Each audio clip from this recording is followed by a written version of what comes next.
భారతదేశ మహనీయుడు,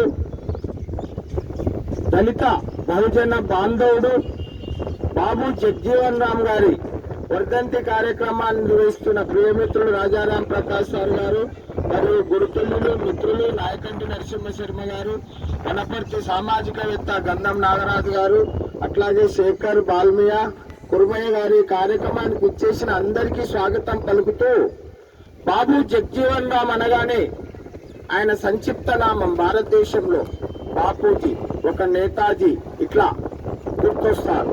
అంటే బాపూజీగా ప్రసిద్ధి పొందినట్టి మహనీయుడు, మానవతావాది బాబు జగ్జీవన్ రామ్ గారు.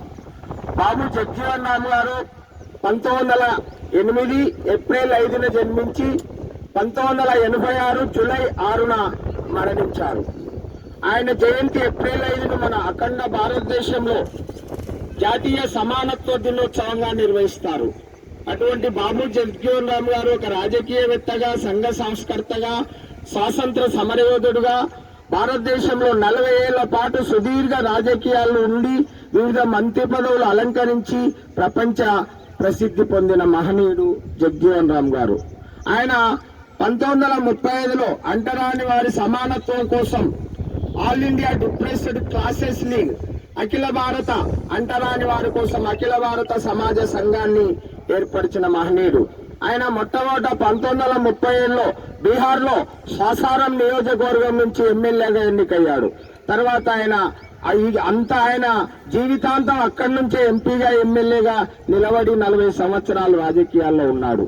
బాబు జగ్జీవన్ రామ్ గారు 1908 ఏప్రిల్ 5న బీహార్లోని అర్రా పట్టణానికి సమీపంలో చాంద్వా అనే గ్రామంలో చమర్ కుటుంబంలో శోభిరామ్ వాసంతిదేవి అనే పుణ్య దంపతులకు జన్మించాడు. తర్వాత శోభిరామ్ వాళ్ళ తండ్రి గారు బ్రిటిష్ ఇండియాలో ఆర్మీలో పనిచేసేవాళ్ళు.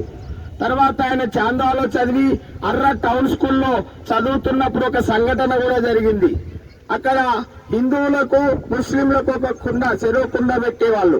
ఈయన ఒకసారి హిందూ కుండలో నీళ్లు తాగుతూ ప్రిన్సిపాల్ కు ఫిర్యాదు చేస్తే ఆయన ఏం చేశాడంటే దళితులకు కుండ పెట్టిండు ప్రిన్సిపాల్.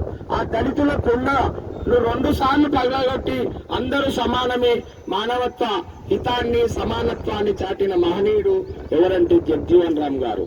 ఆయన ఆ రోజుల్లో ఆ అర్రా టౌన్ స్కూల్ కు మదన్ మోహన్ మాలవ్య హిందూ బనారస్ యూనివర్సిటీ స్థాపించిన మహనీయుడు వచ్చినప్పుడు స్వాగతోపన్యాసం ఇస్తాడు. అది నచ్చి ఆయన ఆ యూనివర్సిటీకి ఆహ్వానించి బిర్లా స్కాలర్షిప్ ఇచ్చి చదివిస్తాడు. ఇట్లా డిగ్రీ వరకు చదువుతాడు. చదువులో ఎంతో నిష్ణాతుడు ఎవరంటే జగ్జీవన్ రామ్ గారు. తర్వాత అప్పటి మొట్టమొదటి మన స్వాతంత్ర భారతదేశంలో నెహ్రూ ప్రధానమంత్రిగా ఉన్నప్పుడు కార్మిక శాఖ మంత్రిగా మొట్టమొదటి భారతదేశ కార్మిక శాఖ మంత్రి జగ్జీవన్ రామ్ గారు.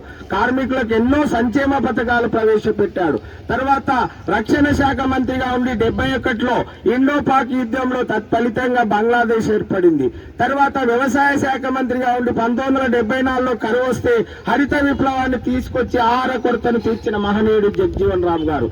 ఇట్లా ఎన్నో మంత్రి పదవులు, రైల్వే శాఖ, రక్షణ, వ్యవసాయము, టెక్నికల్ కమ్యూనికేషన్ శాఖ ఆయన నిర్వహించని మంత్రి పదవి లేదు. ఆ విధంగా భారతదేశ రాజకీయాల్లో పండిన వ్యక్తి. మొరార్జీ దేశాయ్ జనతా పార్టీ ఉన్నప్పుడు 77, 79లో జనతా పార్టీ అధికారంలో ఉన్నప్పుడు ఉప ప్రధానిగా 2 ఏళ్లు పనిచేశాడు. తర్వాత ఆయన జాతీయ కాంగ్రెస్ జే అనే పార్టీ జగ్జీవన్ రామ్ పేరుతో స్థాపించాడు. 1991లో భారత ప్రభుత్వం ఆయన పేరున తపాలా బిల్ల కూడా విడుదల చేసింది. ఆయన సమాధిని తన్మయి అని పిలుస్తారు. సమానత్వ దినోత్సవం. ఆయన మొదటి వారే చనిపోతే 2వ వారే ఇంద్రాణి దేవిని చేసుకున్నారు. వాళ్ళకిద్దరు, ఒక కొడుకు, కుమార్తె మీనా కుమార్. ఆమె పార్లమెంట్ స్పీకర్ గా కూడా పనిచేసింది. కనుక అటువంటి మహనీయుడైన జగ్జీవన్ రామ్ అంటరానితనం కొరకు ఎంతో కృషి చేశాడు. సమానత్వం కొరకు ఆయన ఆశయాల కృషికై మనం అందరము పోరాడాలని తెలియజేస్తూ ముగిస్తున్నాం.